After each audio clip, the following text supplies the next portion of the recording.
Good morning, Bears. Good morning, Bears. How we doing today? Getting ready to get kicked off on Ancient Man. Oh, it's an exciting day. We're going to spend 2 weeks in Ancient Man.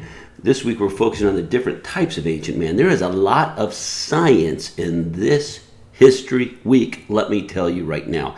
This video right here is a full-length video, 47 minutes long. Amazing that they have traced back our ancestors to one scientific atom, they call it. It's pretty interesting. It does tie in a little bit to what we'll be studying this year because we do study the ancient religions of the world.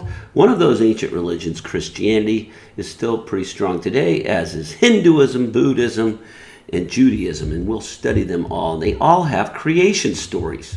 But where do their creation stories match with science? We shall see. So this is a Science National Geographic video. And if you'd like to watch the whole thing, do that. But let's just kick it off and watch a little bit together.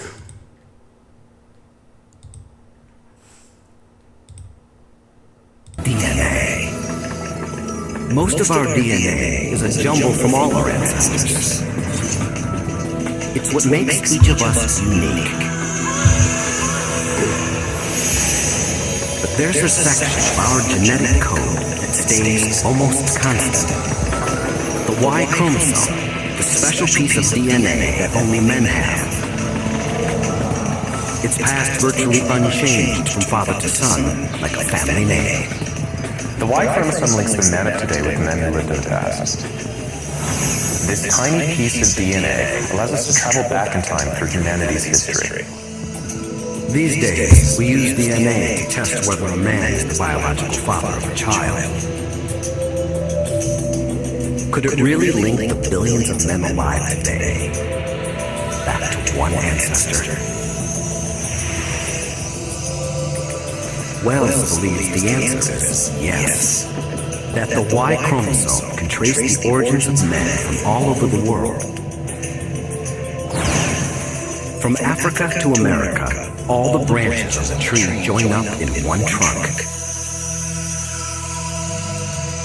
The Y chromosome links men today back to their common ancestors.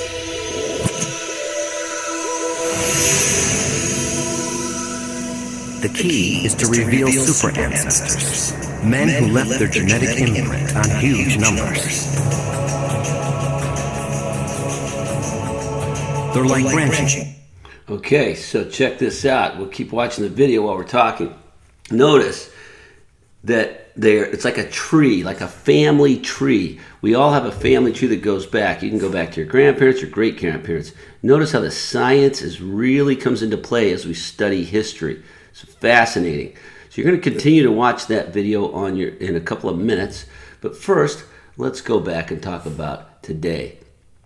So ancient man lived hundreds of thousands of years ago. It's debatable by many different people which ancient man actually is our ancestor. Somebody posted yesterday in the chat that we came from monkeys. A lot of people think that we did not actually come from monkeys. Monkeys still exist. You've got to think about evolution for those, if you hold to that. Some people in religious circles do not hold to the macroevolution, but if you hold to that, then if a monkey's still here, it might have evolved a little bit, but it's still a monkey. If something evolved into a human, then whatever it was that evolved into a human's not around anymore. So there's a lot of debate in that. But first, let's go back and take a look at our top slide, Mandy, today. Here's your directions. I will post this video here. Here's the full-length video for those of you that are not in Zoom. But let's get to the basics of the lesson. Today's lesson is all about top slide, best slide, and learning how to write a quality C.E.R. I'm just going to come down here. Try that. We don't want that. We want ancient man. We've used Ezra's before. I don't think we've ever used Amber. Looks like she has two opened up, which is kind of interesting, Amber. Let's go take a look at that. Why does Amber have two open up? There's that one. And Amber, why do you have 7758702? Oh, I guess it's interesting. Anyway, Amber, let's use yours.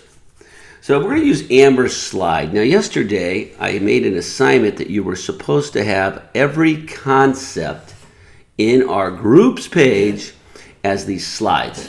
So Amber, if you have not gotten that done yet, we need to get caught up. So you should have Homo sapiens. Now I did that one. You should have Paleolithic. I think I did that one. So Amber, maybe you have not worked on your slideshow. You need to talk to me if you're having issues. But say, for example, she had all of her concepts like Denisovans and the other words that were there. Let's go see if we can see them. Here they are down here. I'm a little nervous. I clicked that. I'm going to mess something up. So we have all these concepts. Each one needs to have a slide. Today, I'm going to focus on the Denisovans.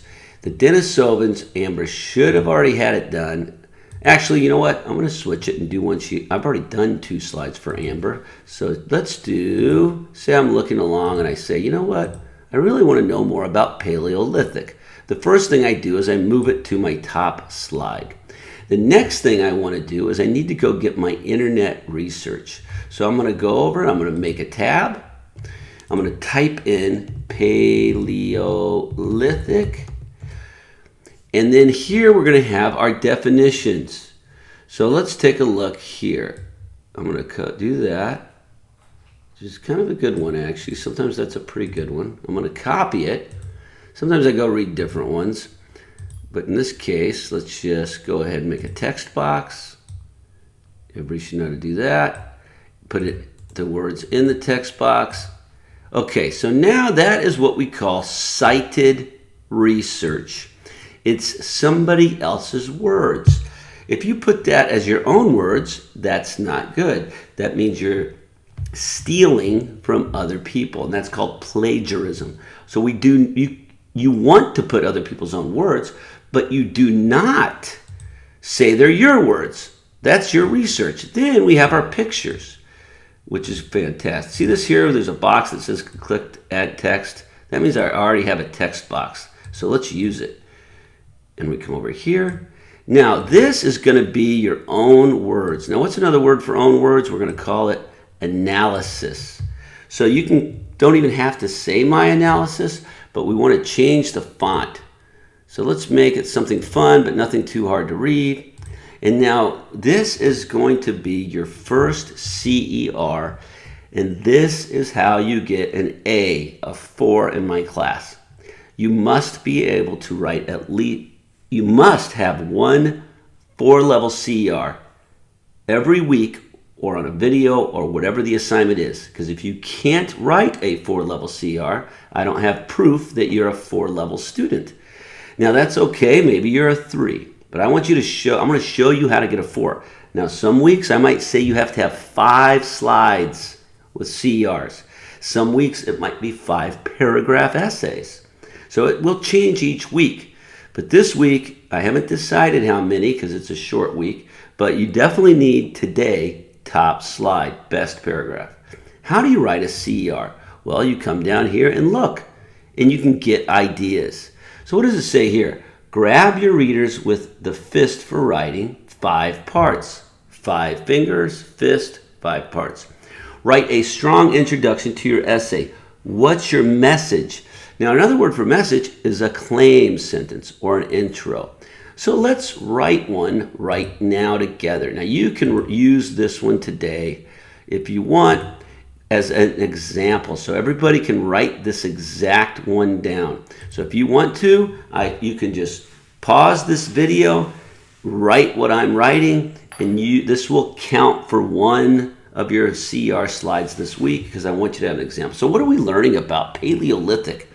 Paleolithic, or Paleolithic, also called the Old Stone Age, is a period in human prehistory distinguished by the original development of stone tools, and it covers 99% of the time period of human technological prehistory. Now, after next week's Science Week, we're going to dive into technology, dive into accomplishments, and you're going to have this fun. I was going to do it this week, but it's too short a week. We'll dive into the technology accomplishments of the Stone Age. It's going to be fun. But right now we're just talking about the different humans. So this is a time period. I'm going to write my intro sentence.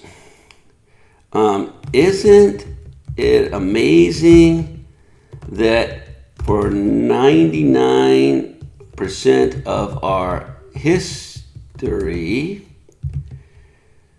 we were in the Stone Age? Now, right away, what do I know that I'm talking about? I'm talking about the Stone Age. I also give a fact. You always want to give a little fact in your intro because we don't have that much room. So in one little sentence, I've told people a claim that 99% of our history was the Stone Age. I've also put in a fact. Now, it's pretty basic if you follow my tips.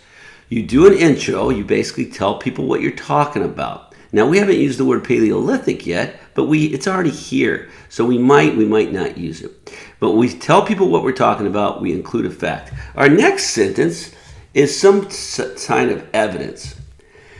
As the evidence shows, now what evidence am I talking about? Quotes, let's say this, let's do this. As our history, we were in the Stone Age. The cited evidence supports this with this quote. Now, there's different ways to do all this. I'm just showing you one way. Quote. And you just quote the short part that you need. And you put ... if you're cutting off a sentence. 99%. And then you can put ... because we don't care about the time period. Technological prehistory. So, and I put a quote. Now, notice what I did here. I'm actually quoting this, 99% of the time period of human technological prehistory. But I don't need all those words. My focus is 99% in the technological history. Now, with technological history, technological prehistory, I'm going to give reasoning for that. Prehistory is before writing, let's say, and before advanced tools. So now I've started on a little theme here. Now, when you can't see stuff, you can organize this later.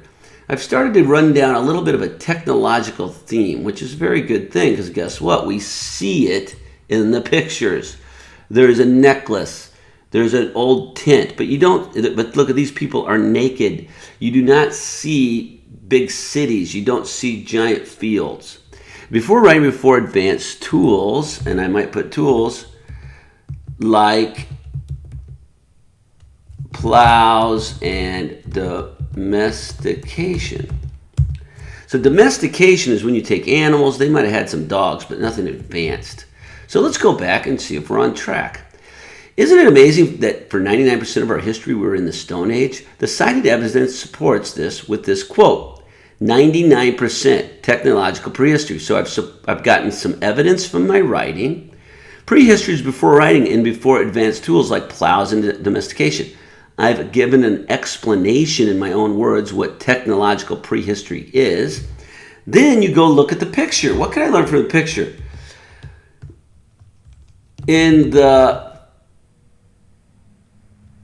Let's see, we can pick the secondary source is a painting. So these are secondary sources. That means somebody else painted something they thought it would look like. Primary source is actually looking at archaeological finds, and there is some jewelry there. I'm going to go with the paintings. In the secondary source, you can see primitive housing like tents. This is classic prehistory technology. Okay. Now, how many sentences do I have? Remember, we're looking for 5. You can have more. I have an introduction. I have some evidence. I have some reasoning. I have some more evidence from the picture. Guess what? I actually have, this is classic. I'm almost could be done because this is classic producer, but I'm going to do one more wrap-up sentence because what's my first sentence? Stone Age. We're talking about the Stone Age, and I never said Paleolithic. So let's tie the first sentence and the last sentence together with a nice little conclusion. The Stone Age is the basic name for the Paleolithic Age, a time of limited technology and what else do we talk? And domestication of animals. All right. So I went back because you can always tell people things not over and over, but you're reminding them. So now look, you always want to straighten that up. Then you want to get your pictures so it looks nice. Then you want to get this one maybe to fit. And boom, we've got us an A-level slideshow. Why is it an A-level? You've got your concept. You've got cited research. I want you to get used to those names. That means you went to the internet, you went to a book, you did some research, and you got somebody else's words. We have visual support that we learned from, and we turned it into a C.E.R. All right, that's our goal today. When I look at these later today, you should have all the concepts from groups, all of these, one word per slide. And one slide, it can be this one, but you have to go remake it, but better to do your own. And you can pick any of the words, and I want you to move it to the top. That's how I'm going to grade you the next time as I look at these. If that top slide has this level, C.E.R., you will be getting a 4. If it looks pretty good, but maybe this essay only has 3 or 4 sentences, you're going to get a 3. If it looks like this, and you only wrote 1 sentence of your own words, but you tried, you're going to get a 2. And if you don't have any of your own words or didn't even get it done, then it will be A1. All right, good luck. Watch the video, do your research. We'll see you in Zoom. Have a great day. Go Bears.